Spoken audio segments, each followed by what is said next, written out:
दोस्तों आगे एक डेयरी फार्म है। आप लोग मेरे पीछे देख पा रहे होंगे, ये 4 गायों का भैंसों का ये डेयरी फार्म है। मतलब 2 गाय हैं और 2 भैंसे हैं। और एक सफल तरीके से डेयरी फार्म कैसे चलाया जाता है वो आपको दिखाने वाले हैं। आप 100 भैंसों का चाहे 100 गायों का डेयरी फार्म देखे होंगे, पर छोटा डेयरी फार्म वो भी सही सलामत से चल रहा हो वो डेयरी फार्म आप नहीं देखे होंगे। आइए आपके हर क्वेश्चन का जवाब देने वाले हैं कि 4 गायों से चाहे जो भी बंदा शुरुआत कर रहा है, चाहे जो भी व्यक्ति शुरुआत कर रहा है, तो उसको आवश्यकताएं क्या होती हैं डेयरी फार्म शुरू करने के लिए, और वो 4-5 गाय से वो कितना इनकम कर सकता है, इसके बारे में भी हम लोग जानेंगे। मतलब डेयरी फार्म का 100% हम लोग आज पोल खोलने वाले हैं। सबसे पहले यहाँ के जो किसान हैं उनसे आपका परिचय कराते हैं। सबसे पहले मैं अपना नाम बता दूं। मेरा नाम हुआ राहुल सिंह। मैं यूपी के एक छोटे से गांव से बिलोंग करने वाला हूं। और दोस्तों मैं बात करूं यहाँ पर डेयरी फार्मिंग की, तो अभी कम ही एज में हमने डेयरी फार्मिंग स्टार्ट किया है। और इसका भी रीज़न है क्योंकि गांव में एक हमारे पास स्रोत ना होने के कारण जो अर्निंग स्रोत है बहुत लोगों के पास नहीं होता है गांव में। जो सबसे अच्छी यहाँ पर विकल्प होता है ये गांव में डेयरी फार्मिंग काफ़ी अच्छा बिजनेस है। तो इस वजह से हमने डेयरी फार्मिंग की तरफ रुझान लिया। कब शुरुआत किए हुए थे? जैसा कि ये लगभग हमने 3 से 4 महीने पहले शुरुआत किया। 3 से 4 महीने पहले। और ये शेड भी हम देख पा रहे हैं, काफी छोटा सा प्यारा सा शेड है जी। और जरूरत की सभी चीजें हैं इसमें। जी, मतलब जो चीजें होनी चाहिए, automatic water system, fogger system. हाँ। और आने वाले समय में हम सारी चीज़ ऑटोमेटिक सिस्टम पर हम जाएंगे, क्योंकि एक डेयरी तभी सफल होता है जब सारी चीज़ें ऑटोमेटिक। बिल्कुल बिल्कुल। जब उसमें मैन पावर मतलब कम लगे, उसका यूज कम हो, तब वो डेयरी फार्म सफल हो जाता है। क्योंकि जो व्यक्ति सपना देखा हुआ होता है तो वही उतना अपना पसीना गला सकता है, वही उतना तप सकता है। तो वो अकेले जितना कर सकता है वो संभाल लेता है फिर। सही बात है। गाय और भैंस हम देख पा रहे हैं कि एक पार्ट में अब गाय रखे हुए हैं, एक पार्ट में भैंस रखे हुए हैं। और दोनों रखने का रीजन क्या है? देखिए, सबसे पहले हमारा जो मेन मोटिव था डेयरी स्टार्ट करने का, हमने सोचा कि 5 भैंसों से हम सबसे पहले डेयरी स्टार्ट करेंगे। जैसे कि हमारे पापा लोग, दादा लोग ऑलरेडी करते आ रहे थे, तो हमने सोचा कि उसको थोड़ा सा एडवांस तरीके से किया जाए। तो हमने सोचा 5 भैंसों से स्टार्ट करेंगे, लेकिन उस पर हमने रिसर्च किया तो हमने सोचा कि थोड़ा और छोटे लेवल से किया जाए। क्यों छोटे लेवल से किया जाए? क्योंकि हमारा ज़्यादा एक्सपीरियंस था नहीं, हम भी अभी सीख रहे हैं और आगे बढ़ रहे हैं। तो इस वजह से हमने पहले 2 भैंस लाया और उसके बाद भैंसों का हमने देखा, फिर बहुत सारे लोगों से बातें भी हुआ, तो उसकी वजह से मैंने सोचा 2 गाय भी रख लेते हैं, उसका भी एक्सपीरियंस लेते हैं। अब इसमें दोनों में कंपैरिजन है कि हम देखते हैं कि गाय और भैंस में दोनों में हमें प्रॉफिटेबल कौन देता है, क्योंकि हम इस पर चलकर ब्रीडिंग भी करने वाले हैं, भैंस पर भी करने वाले हैं और गाय पर भी करने वाले हैं। जी, मैं आपकी भावनाओं को समझ पा रहा हूँ कि मतलब क्या होता है ना कि यूट्यूब हो गया, चाहे जैसे ऐसे हो गया, लोग घनचक्कर खा जाते हैं कि मतलब करे तो कैसे करे। बहुत से लोग कहते हैं गाय में बहुत ज्यादा प्रॉफिट है, बहुत से लोग कहते हैं कि भैंस में बहुत ज्यादा प्रॉफिट है। आदमी बीच में फंस जाता है, करे तो करे क्या। तो यही हो जाता है सबके साथ। तो आपको मतलब क्या लग रहा है कि दोनों में से अगर आपको अब से डिसाइड करना होता तो आप क्या करते? नहीं, देखिए, अभी तो हमें 3 से 4 महीने हुआ, तो अभी पूरी तरह से फुल्ली डिसाइड नहीं कर सकते कि नहीं हमें गाय ही रखना चाहिए या भैंस ही रखना चाहिए। अभी तो जो चल रहा है एवरेज ऑन एवरेज चल रहा है ना, ज्यादा ना तो हमें प्रॉफिट गाय में ही समझ में आ रहा है, ना ही ज्यादा भैंस में, है ना। दोनों एवरेज प्रॉफिट है। और आगे चलकर जो भी चीजें होंगी बिल्कुल आपके साथ हम शेयर करेंगे नेक्स्ट टाइम अगर आप विजिट करते हैं तो। भैया बता दीजिए, जैसा कि इस सवाल से बच रहे हैं या फिर मतलब नहीं, देखिए, अगर इसमें बहुत सारे रीजन हो जाते हैं, अगर आपके ये एरिया पे डिपेंड करता है। अगर आप भैंस, अभी मैं अपने एरिया की बात करूं तो भैंस का जो दूध का रेट है ये काफी अच्छा आ जाता है। इसमें लगभग 70-75 रुपए पड़ जाता है भैंस का दूध का रेट, है ना। यही हम दूसरी तरफ बात कर लेते हैं एचएफ गाय की, तो गायों का रेट वही 39-40 रुपए ऐसे पर लीटर पड़ता है। यहाँ हमारे गाँव में जो डेयरी, हम तो गाँव से हैं तो हम कहीं कलेक्शन सेंटर पर देते ही हैं, और उसके अलावा हम शहरों में सप्लाई कर नहीं सकते, इस वजह से हम कलेक्शन सेंटर पर देते हैं। बिल्कुल। और वहां पर जो हमारा फैट पड़ेगा उसी के अकॉर्डिंग हमारा मिल्क होगा, उसी का हम मिल्क का उत्पादन करेंगे। तो आपके एरिया में अगर भैंस का रेट अच्छा मिल रहा है उसके दूध का, तो आप भैंस का कर सकते हैं। अगर गाय का रेट अच्छा है या सप्लाई कर सकते हैं आप, ज्यादा डिमांडेबल है गाय का दूध, फिर आप बिल्कुल कर सकते हैं। मतलब लेकिन अगर फैट पर जाइएगा, फैट पर जाइएगा तो आपके एरिया में जिस चीज का फैट का ज्यादा रेट है उसका आप कर सकते हैं। तो मतलब अगर हम एचएफ ना करके अगर हम जर्सी पे अगर शिफ्ट हो जाते हैं तो देखिए, हमने तो बहुत सारे रिसर्च भी किया इस चीज पर कि हम आखिर में गाय से स्टार्ट करें तो कौन सी हमें गाय लेना चाहिए। तो गाय लेने में हमने बातें किया तो बहुत सारी गाय आती है जिनका जो लैक्टेशन पीरियड है बहुत ज्यादा कम रहता है ना, जो मिल्किंग पीरियड है बहुत ज्यादा कम रहता है और ड्राई पीरियड उनका बहुत ज्यादा हाई रहता है। तो इस वजह से हमने एचएफ का सोचा कि एचएफ का बहुत ज्यादा मिल्किंग टाइमिंग रहता बिल्कुल, है, बिल्कुल। ड्राई पीरियड बहुत कम रहता है, इस वजह से हमने एचएफ सिलेक्ट किया। और भविष्य भी थोड़ा सा लग रहा है कि एचएफ की ओर ज्यादा आप झुकाव। हाँ, अभी ब्रीडिंग हम करा रहे हैं, है ना, अभी ब्रीड पर ही काम करने वाला है। ऐसा नहीं है कि हम सिर्फ गाय पे गाय लाते जाएंगे, ऐसा नहीं है। हम अपने यहाँ बच्चा तैयार करेंगे और उस बच्चे को भी मिल्किंग पीरियड में लाएंगे, फिर जाकर हम एक सफल डेयरी फार्मर बन सकते हैं। अभी तो फिलहाल हम सीख रहे हैं। जैसा कि जो लोग वीडियो मतलब कि देख रहे होंगे ये वाली वीडियो, बहुत से नए लोगों के पास भी ये वीडियो जाएगी, समझ नहीं पा रहे होंगे कि कैसे बच्चे आप करेंगे, कैसे ब्रीडिंग करेंगे, मतलब बहुत कमेंट आते रहते हैं। तो उसका थोड़ा सा एक बार फिर ये बात सही बात है, क्योंकि अभी जिस एरिया में हम हैं, अभी सोनभद्र में बहुत ही पिछड़ा इलाका है, लेकिन अभी धीरे धीरे आगे बढ़ रहा है। लेकिन इसमें बहुत कठिनाइयां आ जाती हैं कि हम ब्रीडिंग आखिर में करेंगे तो करेंगे कैसे, क्योंकि सीमन, सही सीमन का आपको मिलेगा नहीं, है ना। उसके लिए बहुत सारे लोग, हमारे मित्र लोग भी सीमेंट सिलेंडर भी लेकर आते हैं, अपना सीमेंट ऑर्डर करते हैं, है ना, सेक्सेड सीमन पर यूज करते हैं। तो प्रॉब्लम्स तो हैं, लेकिन अगर आप सीख कर अच्छे तरीके से अगर करते हैं, थोड़ा सा कठिनाइयां आएंगे, लेकिन आने वाले टाइम में आप ये सोचिए कि आप पहले नंबर पर डेयरी फार्मर होंगे सोनभद्र में, अगर आप ब्रीडिंग का काम करें। क्योंकि हरियाणा, पंजाब का आप देख लीजिए, है ना, वहां पर लोगों ने पहली बार तो शुरुआत किया होगा ब्रीडिंग पर, तभी आज नाम जाना जाता है उन लोगों का।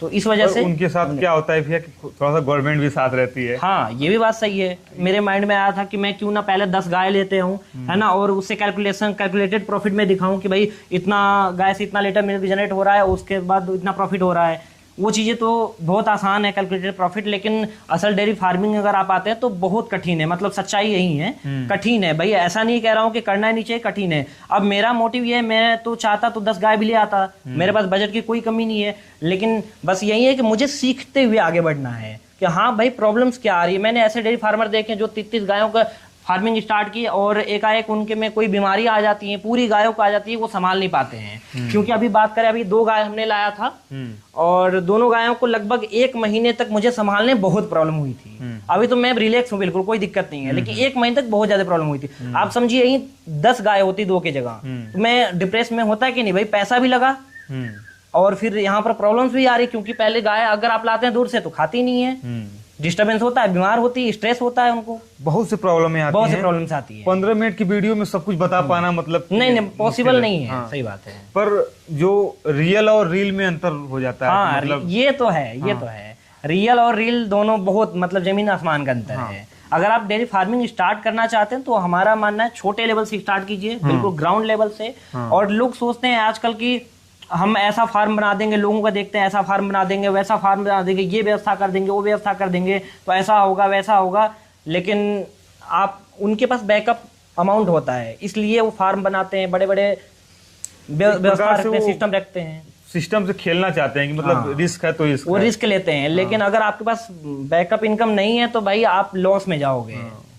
एट द एंड टेंशन, आपका डेयरी फार्म टेंशन ही बन जाएगा। अगर हमारा युवा अगर देख रहा हो तो बहुत सोच समझ के भी कदम रख सकते हैं आप। ऐसा नहीं है कि मतलब आप कोई भी फील्ड हो उसमें तो कंपटीशन भी है, सब कुछ है, पर आपको सोच समझ के फील्ड में कदम रखना है कि इसमें मेहनत बहुत है भैया, मेहनत तो करना पड़ेगा। अगर आप अपने को तपा सकते हैं, अगर थोड़ा सा अगर मेहनती कम है तो मुझे तो नहीं लगता है कि आपको ये बिजनेस करना चाहिए।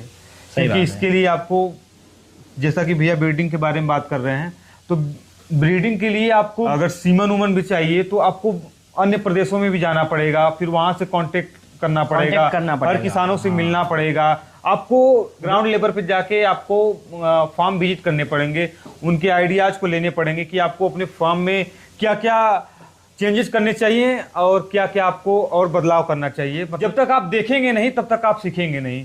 हाँ, जैसा कि भैया का हम ये सेटअप भी देख पा रहे हैं, मतलब भैया ये लंबाई चौड़ाई क्या होगी?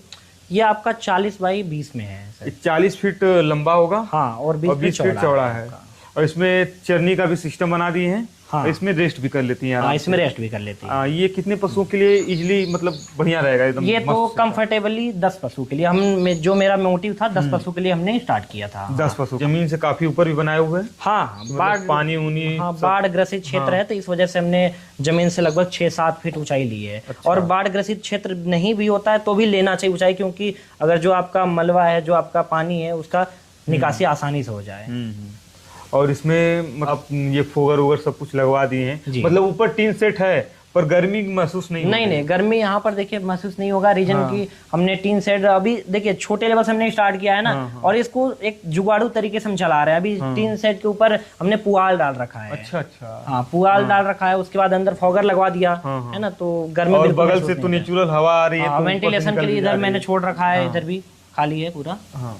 और हम चरनी भी आपका देख पा रहे हैं, जो आप चरनी बनाए हैं मतलब कहीं से देखे हुए या फिर अपने दिमाग से क्यों? नहीं, तो ये तो चरण तो अपने हिसाब से ही हमने बनवाया है। हाँ, इसमें वाटर का ऑटोमेटिक सिस्टम है, क्योंकि जो नहीं, पशु देख है पा उनके रहे पास हैं, 24 यहाँ पे घंटे आप लोग पानी देख उपलब्ध सकते हैं है। कि पशु को जितना आवश्यकता रहेगा उतना ही पानी पिएगा, फिर जब जब उसको प्यास लगेगी 24 तब तक वो हाँ। अपना यहाँ से पानी ले लेगा, हाँ, और ठंडा पानी लेगा, मतलब ठंडा पानी ताजा लेगा, पानी ले सकता ताजा है। पानी। तो इसका यही यूज है। टंकी और से कनेक्शन है। हाँ, वहाँ से ऑन कर देने पर फिर यहाँ पर ऑटोमेटिक सिस्टम है। जैसे हम लोगों को प्यास लगती है तो हम लोग जब जब पानी पी लेते हैं, तो ऐसा ही इनको भी सिस्टम लगाया गया है। आप लोग इनका चरनी भी देख पा रहे होंगे। और शेड बनवाने में क्या खर्चा आया होगा लगभग? मतलब हम देख पा रहे हैं कि आपका इधर से पिलर उलर सब है, ईंट का है, मतलब मजबूती है। मजबूती काफी है, और क्योंकि नीचे बाढ़ ग्रस्त क्षेत्र है।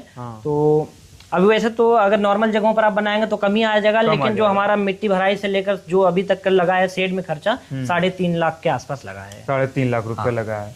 40 बाई 20 का, 40 बाई 20 में 10 पशुओं का शेड है। 10 पशुओं का शेड है आपका। हाँ, और ये फोगर सिस्टम मतलब अगर न भी रहे तो कोई दिक्कत, मतलब नहीं देखिए दिक्कत तो है, अगर क्योंकि मतलब हमने जैसे हाइट क्या कम होता है की ना हुई है। कि बहुत से लोग ये कहते हैं कि मतलब ये लगवाना सही नहीं रहता है। सही पशुओं बात को है। थोड़ा सा देखिए दिक्कत होती यहाँ पर क्या है कि हमारे केस में क्या होता है, हमारे केस में ये है कि हाइट बहुत कम है शेड की, है ना, लगभग अराउंड 10 फीट 10-8 है ना। तो हाइट कम होने की वजह से, और जो शेड है टीन शेड है, तो इस वजह से तपन बहुत ज्यादा हीट हो जाता है ना, जैसे धूप पड़ता है हीट हो जाता है। हाँ, इस वजह से हमने सोचा फॉगर लगवाना सही रहेगा। और जब से मैं फॉगर लगवाया हूँ लगभग 2 से 3 लीटर अच्छा आराम से दूध बढ़ गया है। दूध हाँ, में 2 से 3 बढ़ा लीटर, हुआ हाँ है। इतना फर्क आया है। दोनों गायों में 2 से 3 लीटर और भैंस में 1-2 लीटर। जैसे किसान साथी देख रहा है, तो आपको क्या लगता है कि जिस हिसाब से मेहनत है उस हिसाब से पैसा वैसा भी है कि मतलब बस मेहनत है? नहीं नहीं, देखिए अभी जैसे गांव में, अब बताइए, आप बताइए कि हम गांव में रह रहे हैं, ठीक है, एक ऐसे एरिया में रह रहे हैं जहां पर दूर दूर तक कोई इनकम का सोर्स नहीं है, फार्मिंग के अलावा कोई सोर्स नहीं है ना। और हम अभी, मैं अपनी पढ़ाई की बात करूं तो मेरा बीबीए अभी कंप्लीट होने वाला है, तो पढ़ाई के साथ साथ हम इसको कर रहे हैं क्योंकि गांव में ही एक बड़ा सेटअप हम बनाना चाहते हैं। एक बड़ा आने वाले टाइम में 3 साल 4 साल 5 साल तक हम मेहनत करेंगे इसमें डेयरी सेक्टर में, तब जाकर कहीं डेयरी सक्सेस हो पाएगा। अभी हम सोचेंगे कि अगर 4 महीने में ही हम प्रॉफिट अगर निकाल दे कि नहीं, हम पर मंथ का 40,000 50,000 प्रॉफिट यहाँ से जनरेट कर रहे हैं ऑन एन एवरेज, तो इसको हम प्रॉफिट निकाल कर अपना जेब में पॉकेट में रखें तो ये पॉसिबल नहीं है। हाँ, सीधी सी बात, ये कड़वी सच्चाई है डेयरी की। इस पैसे को हमें इसी में इन्वेस्ट करना होगा, क्योंकि अभी आगे चलकर हमें, हाँ अभी आगे चलकर हमें गाय भी लाना है ना, इसको बढ़ाना भी है, सेट भी बढ़ाना है, व्यवस्था भी, जो मशीनरी सिस्टम भी लाना है, मिल्किंग मशीन भी, अभी तो सारी चीजें मैनुअली हो रही है। हाँ, तो ये सब सारी चीजें बढ़ाना है, तो उसके लिए पैसा। ये बताइए कि मतलब इतना तो आंकड़ा होगा ही, मतलब आपके पास जो 2 भैंसे हैं और 2 गाय हैं, 2 गाय हैं। हाँ, मतलब ये दोनों का मतलब चारों का मिलाकर कितना दूध हो जाता है? वही 50-60 के करीब। 50-60 के करीब। हाँ।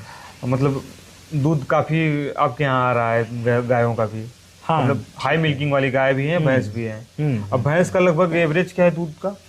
एवरेज बातें करूं तो 11 से 12 लीटर। 11 से 12 लीटर। वहीं गायों का? गायों का 17-18 लीटर। 17-18 लीटर। तो मंथली अगर 2 भैंस चाहे 2 गाय पाल करके कोई कितना कमा सकता है?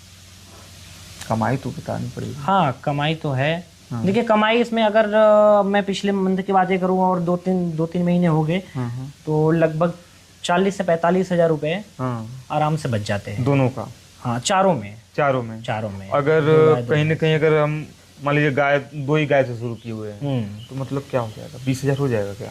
हाँ, 20,000 रुपए, 15 से 20,000 रुपए आराम से बच जाएगा अगर ईमानदारी से हम करते हैं। हाँ, इतना बच जाएगा। लेकिन अगर आप इस पर्पज से कर रहे हैं कि नहीं इतना हम बच जा रहा है, ये इनकम हम कहीं और इन्वेस्ट करेंगे या फिर ये इनकम निकाल लेंगे, तो पॉसिबल नहीं है। ये सिर्फ कहने के लिए बच जाएगा। फिर उसके बाद इनका जो भी दूध का पीरियड रहता है, जितना समय तक ये देती है, फिर उसके बाद भी तो खिलाना है। उसके बाद भी खिलाना है। अभी देखिए हमने 100 कुंटल का, 4 पशुओं के लिए 100 कुंटल का भूसा स्टॉक किया है, तो उसके लिए भी पैसा लगा है ना। और काफी सारी चीजें मैनेजमेंट देखनी पड़ती है, सब चीजों के लिए पैसे अरेंज करके रखना पड़ता है। तो ये पैसे हम यहीं का पैसे जो प्रॉफिट मेरा मिल रहा है उसी में से रखते हैं, क्योंकि डेयरी को हमें आगे बढ़ाना है। अगर बढ़ाना नहीं है, हम प्रॉफिट निकाल लेंगे, 1 साल में डेयरी ध्वस्त हो जाएगी, खत्म हो जाएगी। नहीं होता है। हाँ, तो चलिए, आपसे बातें करके बहुत अच्छा लगा और काफी ईमानदारी से आपने सब क्वेश्चन का जवाब दिया। हाँ दोस्तों, आपको ये वीडियो कैसी लगी? अगर वीडियो अच्छी लगी तो वीडियो को लाइक करिएगा।